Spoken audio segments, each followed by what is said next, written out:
Happening next week, the first week of March, is National Food Waste Action Week. Speaking on how you can take action is Katlyn Cardoso with the Greater Lansing Food Bank. Katlyn, how much food is wasted across Michigan or even across our country? Yeah, so across the United States, the USDA estimates up to 40% of our food supply does go to waste, and that's something that we see similarly here in Michigan. So quite a lot of food ends up in landfills rather than on tables. What steps can people take in their own homes to be more aware of the food that they're wasting and taking action to limit that?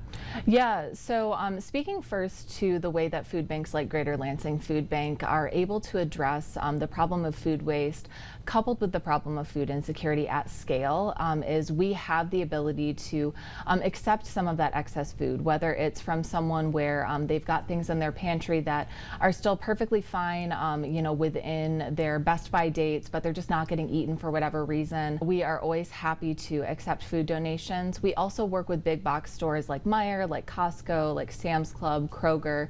In 2025, we rescued 4.1 million pounds of food off of those shelves so that it ends up on tables and in bellies rather than in landfills. Now we have some of this food behind us where it's already touched. People are throwing that out. Some people compost their food, others may choose to donate it. When would you recommend that they do either?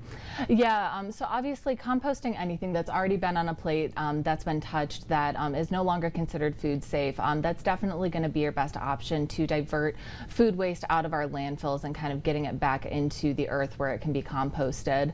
One of the things that you can do on an individual level to combat food waste as well is just thinking about the amount of food that you're putting on your plate from the outset. If you're at a buffet, maybe starting a little bit more conservatively and then knowing that you can go back for seconds, it helps reduce the amount that gets left on your plate like that. And what would you recommend when people are creating their grocery list? They're out at the store. They might see something on sale, it grabs their attention. They're like, I need 5 boxes of these.